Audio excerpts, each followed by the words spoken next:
సుమన్ టీవీలో మీ business promotions కోసం ఈ కింది నెంబర్ను సంప్రదించగలరు.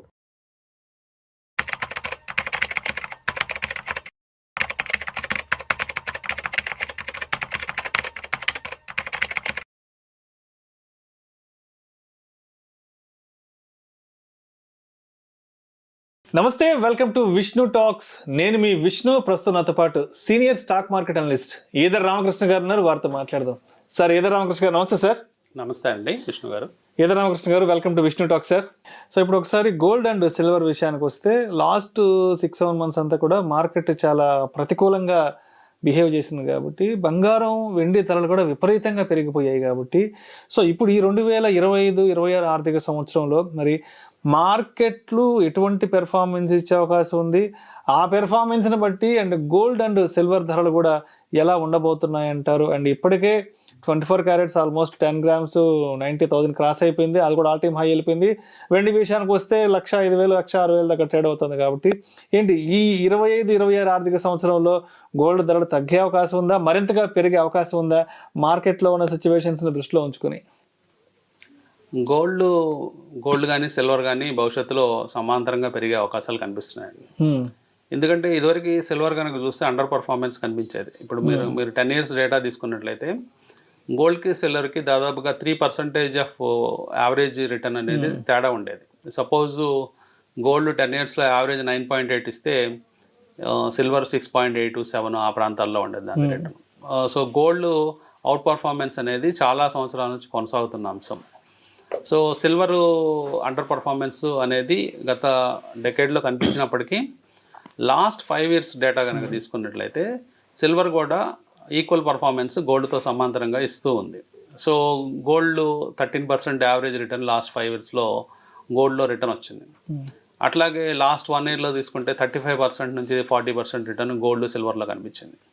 అంటే గోల్డ్తో సమాంతరంగా సిల్వర్ కూడా పెరుగుతూ ఉంది. అంటే సిల్వర్ అవసరాలు రోజు రోజుకి పెరుగుతున్నాయి. లాస్ట్ 5 yearsలో మీరు కొత్త థీమ్స్ కనుక అబ్జర్వ్ చేసినప్పుడు ఎలక్ట్రిక్ బ్యాటరీస్ వస్తున్నాయి, అలాగే సోలార్ ప్యానల్స్ వస్తున్నాయి. వీటిల్లో ముఖ్యంగా సిల్వర్ పాత్ర ఎంతో ఉంది. ఇండస్ట్రియల్ యూజు ఇంకా చాలా అవసరాలు మనకి ఉన్నప్పటికీ, అంటే రైట్ ఫ్రమ్ మెడికల్ ఫీల్డ్ నుంచి, డెంటిస్ట్రీ దగ్గర నుంచి, తర్వాత ఇండస్ట్రీల్లో సెమీ కండక్టర్ సర్క్యూట్ బోర్డ్స్ వాటిలో ఉపయోగించే గోల్డ్ కాడ నుంచి, తర్వాత వాటర్ ప్యూరిఫైయర్స్లో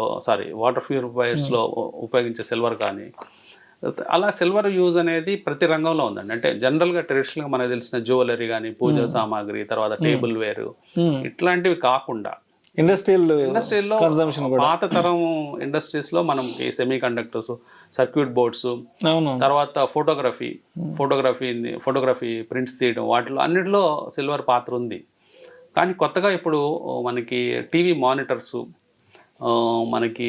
మానిటర్స్ అట్లాగే మాల్ స్క్రీన్స్, గ్యాడ్జెట్ స్క్రీన్స్, వీటన్నిటిలో వాటి పాలిషింగ్ చేసే విధానాల్లో కావచ్చు దాన్ని సిల్వర్ యూజ్ ఎక్కువగా కనిపిస్తుంది. పర్టికులర్గా మనకి సోలార్ ప్యానల్స్, తర్వాత ఈవీ బ్యాటరీస్, వీటన్నిటిలో ఎంతో కొంత సిల్వర్ యూజ్ ఉంది. కాబట్టి ఒక్కసారి ఈ థీమ్స్ ఎప్పుడైతే పైకి వచ్చాయో ఆటోమేటిక్గా సిల్వర్ కూడా సమాంతరంగా గోల్డ్తో పాటు పెరుగుతుంది. సో సిల్వర్ని కూడా మనము మన పోర్ట్ఫోలియో చేర్చుకోవాల్సిన టైం కనిపిస్తుందండి.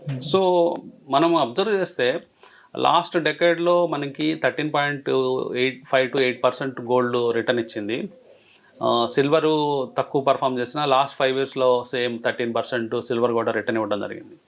కాబట్టి ఇది సీరియస్గా ఆలోచించాల్సిన అవసరం ఉందండి ఇప్పుడు. ఎందుకంటే భవిష్యత్తులో బ్యాంక్ నిఫ్టీలు, సెన్సెక్స్లు అనేవి అంత రిటర్న్స్ ఇచ్చే అవకాశాలు లేవు. అంటే అబోవ్ 13% ఇచ్చే అవకాశాలు కనిపించడం లేదు. 12%, 12.5% లేదా 11-12 మధ్యలో ఎక్కడో కన్సాలిడేట్ అయ్యే అవకాశం ఉంది రిటర్న్స్ అనేవి. గతంలో మనకి పాత రోజుల్లో రిటర్న్స్ మనకి ఎక్కువ ఉన్నాయి. అంటే 15-18% కామన్గా వచ్చే రిటర్న్స్ మ్యూచువల్ ఫండ్స్లో. ఆ రిటర్న్స్ అనేవి భవిష్యత్తులో కనిపించవు. అందుకని ఇన్వెస్టర్స్ వాళ్ళ పోర్ట్ఫోలియోస్ని అంటే కొంచెము గోల్డ్ సిల్వర్తో కూడా పెట్టుకోవచ్చు అనమాట. అంటే అట్లీస్ట్ 100 రూపాయలు ఇన్వెస్ట్ చేసేటప్పుడు 10 రూపాయలు గోల్డ్లో, 10 రూపాయలు సిల్వర్లో కూడా వాళ్ళు ఇన్వెస్ట్మెంట్స్ పెట్టుకుంటే వాళ్ళ పోర్ట్ఫోలియోకి వచ్చే డోకా ఏమీ లేదు. అట్ ద సేమ్ టైం కొంత డిజిటల్ ఫామ్లో గోల్డ్, సిల్వర్ హోల్డ్ చేసిన వాళ్ళు అవుతారు. అది కూడా భవిష్యత్తులో returns above average index returns ఇచ్చే అవకాశాలు ఉన్నాయి. కాబట్టి గోల్డ్ డిమాండ్ కూడా బాగుందండి. అంటే గోల్డ్ కూడా భారీగా పెరిగే ఛాన్స్ ఉంది. ఎందుకంటే మనకి మెయిన్గా గోల్డ్కి ఇండస్ట్రియల్ యూసేజ్ తక్కువైనప్పటికీ డొమెస్టిక్ కన్జంప్షన్స్ అంటే పబ్లిక్ కన్జంప్షన్ అట్లాగే సెంట్రల్ బ్యాంక్స్ కన్జంప్షన్ అనేది చాలా ఎక్కువగా గోల్డ్కి ఉంది. అట్లాగే మనకి సిల్వర్కి కన్జంప్షన్ ఎక్కడి నుంచి వస్తుందో మనం ఇందాక చెప్పుకున్నాం. సో అలాగే సిల్వర్ డిమాండ్ సప్లై బ్యాలెన్స్ చూస్తే ప్రస్తుతము సిల్వర్ మనకి ఎవ్రీ ఇయర్ ప్రొడక్షన్ వచ్చేటప్పటికి 1000 మిలియన్ ounces వస్తూ ఉంది. కానీ మనకి డిమాండ్ ఎంత ఉందంటే 1200 మిలియన్ ounces డిమాండ్ ఉంది సిల్వర్లో. సో ఒక 20% ఎక్సెస్ డిమాండ్ అనేది సిల్వర్లో కనిపిస్తుంది. సో ఎవరికైనా ఈజీ గెస్ సిల్వర్ పెరుగుతుంది అనడానికి ఈజీ గెస్ ఇది. అంటే ఈజీగా ఒక 20% రాబోయే రోజుల్లో పెరుగుతుందని మనం గెస్ చేయొచ్చు. అంటే 1,20,000 రూపాయలు టార్గెట్గా పెట్టుకోవచ్చు ఒక ounce. 1 కిలో సిల్వరు 1,20,000 టార్గెట్ పెట్టుకోవచ్చు. అట్లాగే గోల్డ్ కూడా ఈజీగా కొద్ది నెలల్లోనే 1,00,000 రూపాయలు టచ్ అయ్యే అవకాశాలు గోల్డ్ కూడా ఉన్నాయి. అండ్ అదేవిధంగా ఇప్పుడు ఈ ట్రంప్ టారిఫ్ల వల్ల ఎస్పెషల్లీ మన ఇండియాలో ఆటోమొబైల్ సెక్టార్ పెద్ద గడ్డు పరిస్థితులను ఎదుర్కోబోతుంది. ఎస్పెషల్లీ ఈవీ సెక్టార్కి ఏదైతే గత కొంతకాలంగా ఈవీ సెక్టార్ బాగా రాణించబోతుంది, ఈవీ సెక్టార్దే భవిష్యత్ అంతా కూడా మాట్లాడుకున్నాం. కాబట్టి ఇప్పుడు సడన్గా ఇప్పుడు ట్రంప్ ఎంట్రీతో ఇది మొత్తం కొంత తలకిందులో అయ్యే అవకాశం ఉందంటూ కూడా వార్తా కథనాలు వెలువడుతున్నాయి. సో ఏంటి ట్రంప్ టారిఫ్ అనేది ఇండియన్ ఆటోమొబైల్ సెక్టర్ని ఎంతవరకు దెబ్బతీసే అవకాశం ఉందంటారు అసలు ఇక్కడ? ట్రంప్ అంటే మనకి 25% టారిఫ్స్ ఈ వారం విధించడం జరిగిందండి ఆటోమొబైల్ సెక్టర్ మీద. దాంట్లో మెయిన్గా ఆటో కాంపోనెంట్స్ సప్లై చేసే కంపెనీస్, ఆటో సాఫ్ట్వేర్ సప్లై చేసే కంపెనీస్ బాగా సఫర్ అయ్యే అవకాశం ఉంది. అంటే వీటిలో ముఖ్యంగా సోనా BLW కానీ, లేకపోతే సంవర్ధన్ మదర్సన్ సుమి, తర్వాత టాటా ఎల్ఎక్సీ, ఐషర్ మోటార్స్, ఇట్లాంటివన్నీ కూడా బాగా సఫర్ అయ్యే అవకాశం ఉంది రాబోయే రోజుల్లో. అది అంటే షార్ట్ టర్మ్ ఫినామినాగా చెప్పుకోవచ్చు. ఎందుకంటే మనము యుఎస్కి డిపెండెన్సీ మనకి ఒక 30% ఆఫ్ ఆటోమొబైల్ ఎక్స్పోర్ట్స్ మనం చేస్తాము.